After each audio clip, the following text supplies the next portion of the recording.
Hello दोस्तों। मन अति सुंदर के आज के एपिसोड में हम देखेंगे कि राधिका और देवम की शादी हो चुकी है, लेकिन देवम को राधिका पर संदेह हो जाता है क्योंकि उसे लगता है कि राधिका ने उसके पिता को नुकसान पहुंचाया है। देवम बिना किसी सबूत के राधिका पर आरोप लगाता है और उसे परिवार से दूर कर देता है। राधिका इस बात का बहुत ही गहरा आघात लगता है, लेकिन वो चुपचाप सब सहती है। समय बीतने के बाद देवम को अपनी गलती का एहसास होता है और वो राधिका से माफ़ी मांगता है। वो स्वीकार करता है कि उसने बिना सोचे समझे राधिका पर संदेह किया और उसे गलत तरीके से घर से बाहर निकाल दिया। देवम अपनी इस गलती के लिए दिल से पछतावा महसूस करता है और राधिका से माफ़ी मांगता है। वो उसे वादा करता है कि वो भविष्य में ऐसा कभी भी नहीं करेगा। इस माफ़ी के बाद राधिका और देवम के बीच एक नया रिश्ता बनता है, जिसमें विश्वास और प्यार फिर से जगह ले लेता है। परिवार के अन्य सदस्य भी राधिका से माफ़ी मांगते हैं, खासकर उसकी सास सुजाता, जिसने गुस्से में आकर राधिका को कड़वे शब्द कह दिए थे।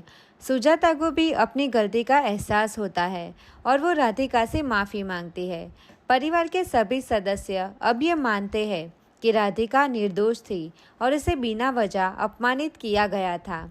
इस बीच परिवार में एक नई समस्या खड़ी हो जाती है।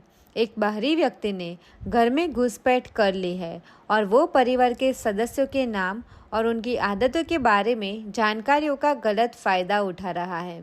परिवार के सदस्य चिंतित है कि ये व्यक्ति परिवार में कैसे घुस आया और किसने उसकी मदद की। ये स्थिति परिवार के अंदर और भी तनाव पैदा करती है, लेकिन वे इसे हल करने का प्रयास करते हैं।